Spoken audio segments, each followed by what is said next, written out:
బీసీలకు maximum reservation ఇచ్చేటటువంటి ప్రయత్నం చేశారు. తెలంగాణ రాష్ట్రం ఏర్పడక ముందున్న 34% రిజర్వేషన్ ని మీరు చెప్పినట్టు 22.5కి కుదించారు. ఇది బీసీలకు పెంచినట్లా లేక కుదించినట్లా? అదేవిధంగా అందులో 15% ఎస్సీలకు, 7.5% ఎస్టీలకు ఉంది. సో అదంతా కనుక తీసుకుంటే ఇంకా 18% కూడా బీసీల రిజర్వేషన్ తగ్గితే మీరు బీసీల కోసం పాటుపడ్డారని చెప్తారు.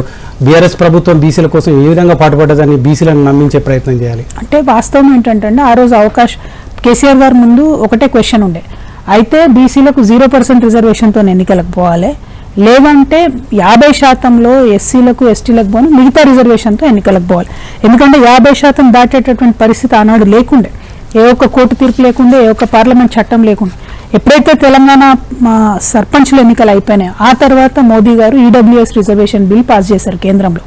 చేస్తూ ఏం చెప్పారు, EWS reservation 10% will not attract the 50% liability in any state అని చెప్పారు.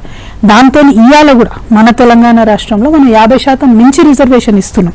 సో ఇప్పుడు మనకు ఒక చారిత్రాత్మకమైనటువంటి అవకాశం బీసీలకు కానీ, రాజకీయ నాయకులకు కానీ, బీసీల పట్ల కమిట్మెంట్ ఉండేటటువంటి పొలిటికల్ పార్టీస్ కానీ ఇప్పుడు వచ్చిన అవకాశం ఏంటంటే 50% క్యాప్ పోయింది. మన రాష్ట్రంలో మనకెంత జనాభా ఉంటే అంత ఇచ్చేటటువంటి అవకాశం ఉంది. సో 50% క్యాప్ ఎత్తేయడంతో పాటు ఇంకొక 3 అంశాలు చెప్తారు అప్పుడు ఇందిరా సహాని కేసులో కానీ అనేక అంశాల్లో.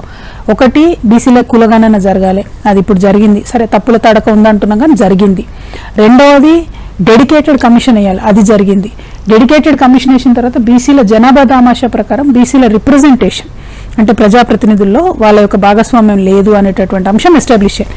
ఇవన్నీ ఇప్పుడు ఎస్టాబ్లిష్ అయినాయి. సో ఒక అనుకూలమైనటువంటి వాతావరణం ఉన్నటువంటి సందర్భంలో ఒక చారిత్రాత్మకమైనటువంటి మేలును బీసీలకు చేసేటటువంటి అవకాశం ఇప్పుడు ప్రభుత్వంలో ఉన్నటువంటి వాళ్ళకు ఉన్నది.